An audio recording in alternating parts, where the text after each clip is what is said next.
it takes time for ourselves to get out of our way, destiny to get out of this place of what we expect life to be for us, and let the divine guide us. Let yourself make room for what the divine wants instead of what everybody else wants or expects from you. And that is how you get to this other side of uprooting. You get to this other side of embodying unapologetically your feminine and your masculine. They work together to create your life. You manifest what you want through the intention of how you truly feel about it, and it will come your way. When it is a wishful thinking, when it is a wishful manifestation, you stagnate yourself, you limit yourself to this sort of contract way. This place of, yes, I can get that, but there's strings attached. And that's not ideally what we're going for. We're going for the liberation deal. We're going for the freedom deal, the deal that we get to surrender ourselves and truly get what we want in divine alignment that is within our hearts. Thank you for tuning into Essence Podcast. If you haven't already, please subscribe to my channel. I am on YouTube and Spotify and Apple Podcast. And I hope you enjoy this episode. In your divine essence you shine. In your divine essence you thrive. I'm your host, Riss, and you're listening to Essence Podcast. Hey soul babes, welcome to the Essence Podcast. I'm Riss, and in this podcast I love to talk about creativity and healing and finding the silver linings and all that is, so that way you can thrive and be in flow with your life to create and manifest with your core essence of who you are. Basically, you could think of me as your woo-woo bestie. You know, that friend that you like to go to talk about the mysteries of life, the divine beauty that's all around us, and that is what I love to talk about. So let's get into this week's episode.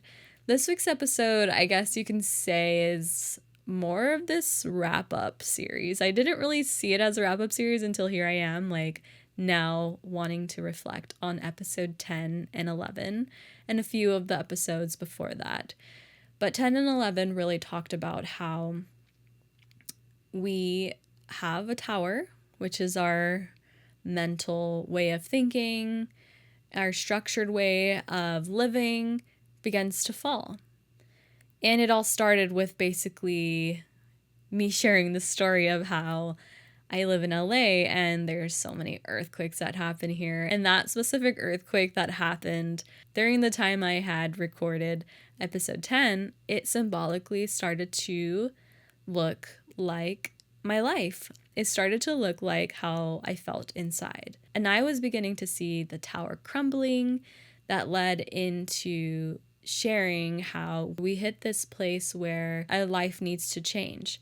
This throws us off our tracks and we head into falling into this dark place. And episode 11 talks about accepting our shadows. And by accepting our shadows, that's by taking a look at all the things we swept under the rug. You know, the lower dense emotions, the resentment, the jealousy, the fear, the triggers, the traumas, all this dense energy that we'd rather not see because we'd rather be looking at the sun all the time, feeling happy-go-lucky, but not taking a second to look at what is in our darker side of ourselves.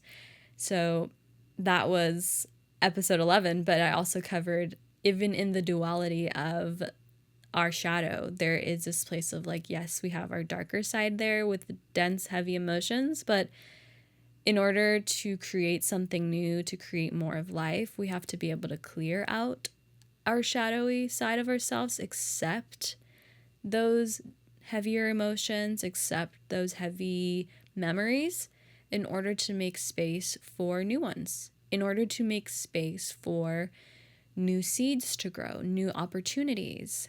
And this leads me into talking about in this episode how we can uproot, how we can be able to finally feel the sun poking out through those cracks of ourselves, poking out through what we saw as darkness and really dusting off ourselves and seeing that there's gold, that there's light in them. It was just covered up by so much shadow. Heavier memories are like our treasures.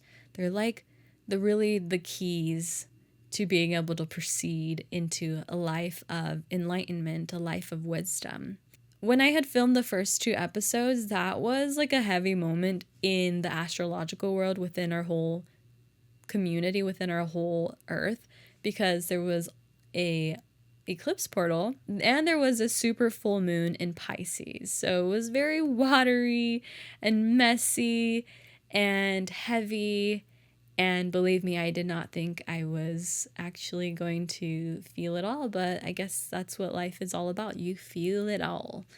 And so coming back to this uprooting, it's this part of ourselves that in order to uproot, we have to continue to look at the things we saw as like awkward moments we would be like, nah, let's just like leave it alone. We don't really want to go back there anymore. It's like sitting in that and observing the tests that the universe has gifted us.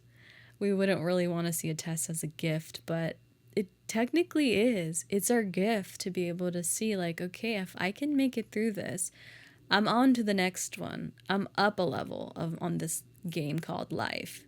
So I feel like for me, it's been this sense of like constantly healing and rewiring the masculine energy around me, because masculine and feminine play very important roles to all of humanity. And every single person, we have a piece of us that is masculine and a piece of us that is feminine. And this doesn't mean gender. This means energy. This means like our doing and our being, our structure and our flow, our logic and our creativity. And in this place of understanding this duality between masculine and feminine, I so happen to be watching my mom's cat right now, which symbolically feels like it's happening for a reason, because this is a kitty that is very feminine.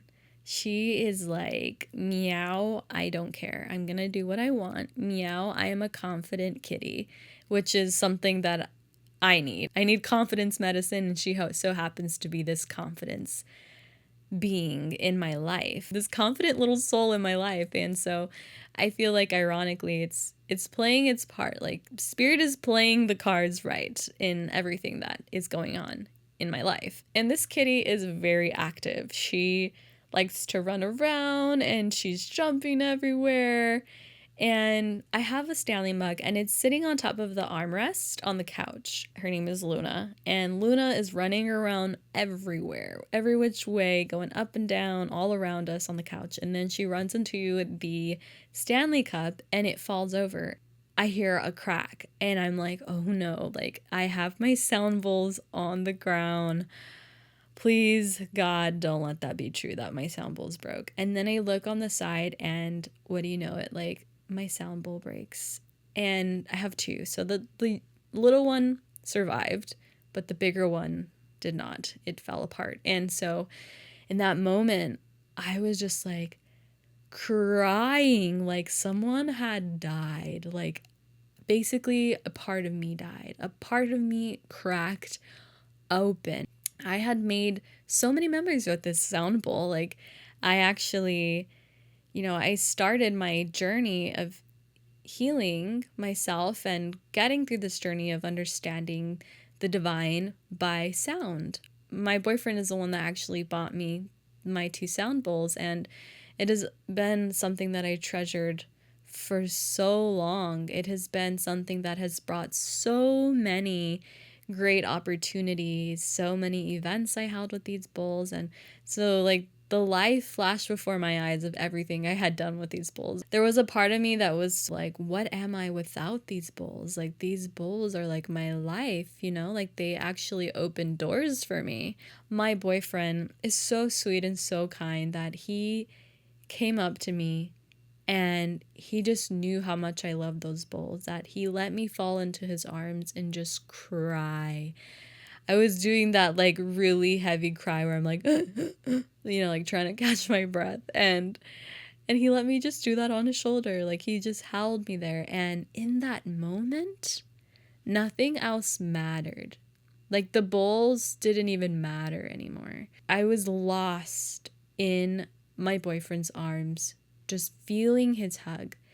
And when I felt his hug, the memory it took me all the way back to was my stepdad holding me so tightly every time I cried.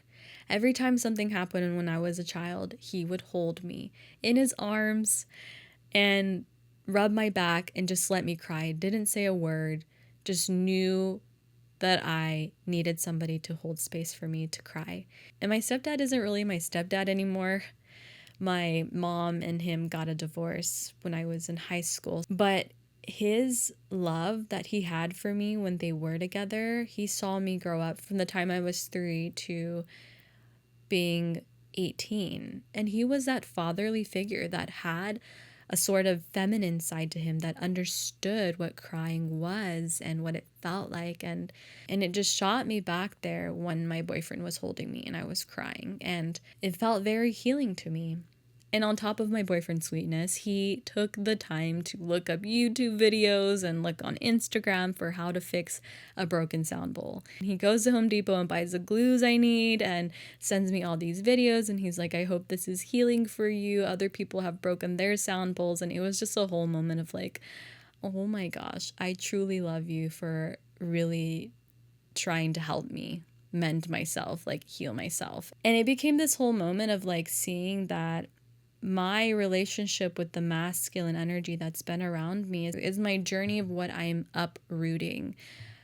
I'm uprooting my father, my biological father's family. I'm uprooting the masculine energy that surrounds me, that I grew up around. My mom and my dad split when I was 3. So when I was going back and forth with my mom and my dad, I always seen a place of duality. I've always seen a loving side, a very feminine side, because on my mom's side, there's nothing but women. She has nothing but sisters. And my grandpa is almost like he has to surrender to the feminine because there's just so much of it around him. But on the other side of my dad's side, I noticed that I never really wanted to be there. I always felt disconnected, like an oddball being there because it was very masculine. I'm very empathetic and I'm very emotional and I'm very in my feels and I love hugs, and every time I would go to my dad's side, nobody would really hug each other. Nobody would really talk about their emotions. And when I was around my father's side, there was a lack of emotion. It was about work and about money and not being lazy. Now that I'm older, I notice that a lot of what I'm healing is this part of my dad's side, that masculine energy that needs rewiring, that needs uprooting. The story that I had been playing for so long in my head and shared with everyone because it hurt. It was a very heavy moment for me that I was continuing to heal for about a year already. But in this moment, this heavy eclipse portal and this full moon allowed me to see that even though I was trying to heal from my relationship with my father, and I have done my best to accept it and to forgive it and to accept it and to forgive it and let it go and then accept it and forgive it. So it became like this whole like never ending vortex of like, why is my father subconsciously blocking me? Like he's not there anymore. I don't need to please him or I don't need to do any of that. There was still a part of me that was stopping in my tracks because that energy of wanting my father around, being so attached and in a sense addicted to whatever energy, whatever role play that me and my father, had together, of like him being an authoritative figure, him being masculine, me being feminine, me being a little daddy's girl. Like it was this sense of like I had to continue to like unravel myself, to let go of these subconscious ways that I was attached to my father being around. And I believe that everything has a reason and there's a silver lining in everything. So the more that I was healing through this, I consciously knew that this was happening, but subconsciously there was parts of me that took time to get the point. It took time to like come across me that, okay, like I know this hurts and it does hurt. And there's parts of me that are still stringed attached to him. And my energy is still intertwined with his because he's my father. And that takes years of having to unravel because he's known me since I was not even born. Like he helped plant the seed for me to be born. So how far do I have to go back in order to be able to uproot? And when you're uprooting, it's sort of like you're also going backwards as you're going forward. And a lot of the problems that happened with my dad, I let myself be the version he wanted me to be. Every time I saw him, I kept it very short with our speech of like, this is, I'm doing good in school. Yeah, like I'm good. I only wanted him to see this like structured, logical side of me that I never really expressed my emotions. I never really like shared anything other than what I was doing to succeed. And my dad knows how to have fun. My dad has also been a goofball that showed me how to have fun, how to travel. But being who I am, this person of empathy and this person of healing, this person of spirit, it left our relationship dry. And coming back to the scenario of where I'm at now, I feel like the sound bowl symbolically broke, ironically, by Luna, this feminine, confident kitty. And it opened up this place that has felt very heavy, this place that needed to feel this full circle moment of knowing that I am, number one, more than my sound bowls. Like I have endless amounts of creativity and endless amounts of things I can tap into. And it let open a door for that in part of my psyche. But it also led to me being held by my boyfriend, to be able to feel that moment of connection back to knowing that I did have masculine men that were feminine. I did have that part in me as a child, that role model of a masculine person being able to hold space for the feminine.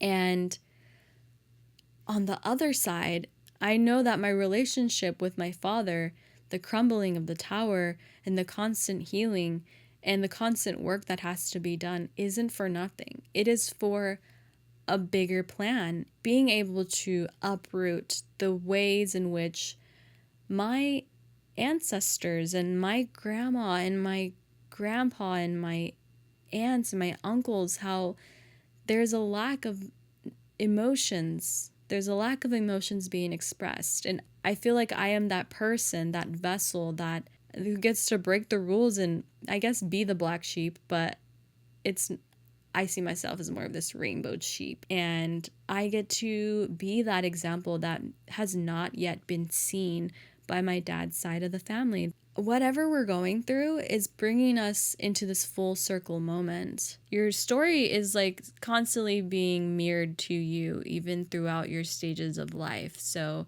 anything you went through as a child is still popping up as an adult. And it's going to continue to repeat itself through life lessons that you'll go through and become what you manifest. This becomes a domino effect of everyone radiating that energy that is limited to a certain degree of being able to move forward.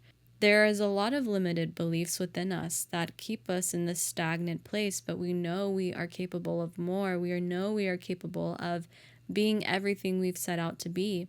And it all comes down to accepting what is, forgiveness of everyone who has done you wrong is what needs the proper I forgive you. I love you and I accept you and I am sorry. I am sorry that no one held space for you. But I pray that one day you will be able to express yourself and share all that you're hiding within. Share all that hurts within. Letting it out, letting that crack fully get you open, and letting the light shine through. Once you're able to get to this level of forgiveness, you are able to now see that your roots are going to be able to grow further. You are a vessel of light, a conduit of the divine, to be able to help others see what they cannot. And it takes time for ourselves to get out of our way, to get out of this self-fulfilling destiny, to get out of this place of what we expect life to be for us, and let the divine guide us. Let yourself make room for what the divine wants instead of what everybody else wants or expects from you. And that is how you get to this other side of uprooting. You get to this other side of embodying unapologetically your feminine and your masculine. They work together to create your life. You manifest what you want through the intention of how you truly feel about it, and it will come your way. When it is a wishful thinking, when it is a wishful manifestation, you stagnate yourself, you limit yourself to this sort of contract way. This place of, yes, I can get that, but there's strings attached. And that's not ideally what we're going for. We're going for the real deal. We're going for the liberation deal. We're going for the freedom deal, the deal that we get to surrender ourselves and truly get what we want in divine alignment with that is within our hearts.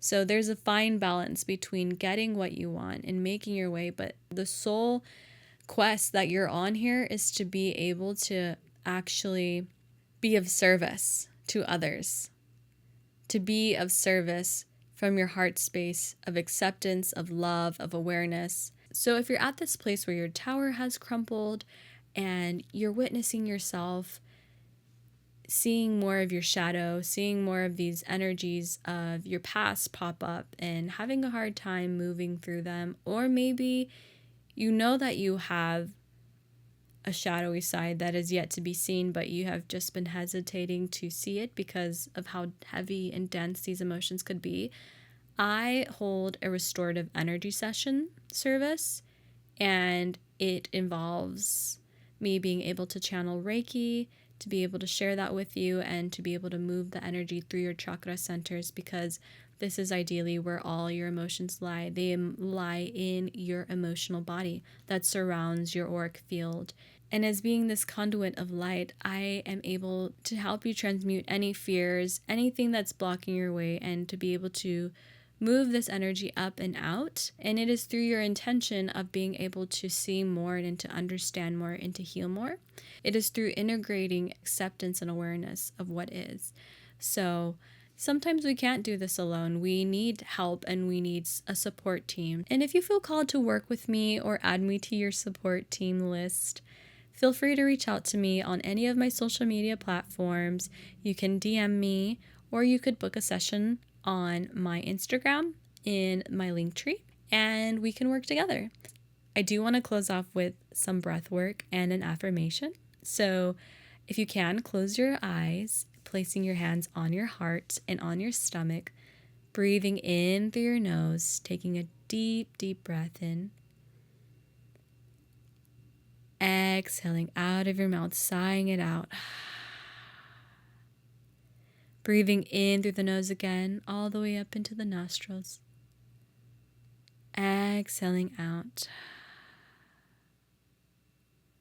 Last time, breathing in all the love you can breathe in, all the enlightenment, the particles of light. Breathe it in. And exhale, letting go of whatever feels dense and heavy. Beautiful. Now you can repeat after me. I am uprooting, forgiving my past, letting go of my control, and surrendering to the divine. I know that Spirit will guide me. There is light at the end of the tunnel. All I have to do is trust. So be it. Yes. Well, thank you, Soul Babes, for being here and listening to this episode. I hope that it found you in a place where you are ready to now face some of this shadowy energy that lies beneath your surface and let yourself uproot by knowing that everything symbolically is connected to each other, knowing that everything is energetically connected to each other. So if you are having problems in any of your relationships, if you have anything that's still in the way where you're still connected to that cord, that habit, that way of thinking, that limited belief, that people pleasing, whatever it may be, you have the ability to live through the answers, to breathe through what is, and come out the other side with forgiveness, with freedom, with liberation, that you are now turning into a conduit of light, a conduit of spirit moving through you. And in reward, you get to have everything that makes your heart sing. So continue to stay open, continue to flow, continue to be of service to yourself and to humanity. And if you would like to hear more about healing and thriving in your creativity and listening to this woo-woo talk with me, then be sure to subscribe to my channel. If you enjoyed this episode, definitely give it a thumbs up and comment anything below of what resonated with you, how you're feeling, what are the shadowy aspects of yourself that you're working through, and the relationships that seem to be a bit hard. And yeah, again, if you want to reach out to book a session with me, you can reach out to me on social media. I'm at Essence of Riss on TikTok and Instagram. And if you're looking for another streaming service to listen to this podcast, I am also on Spotify and Apple Podcast. I'm beaming you so much love, Soul Babe, and I'll see you in the next one.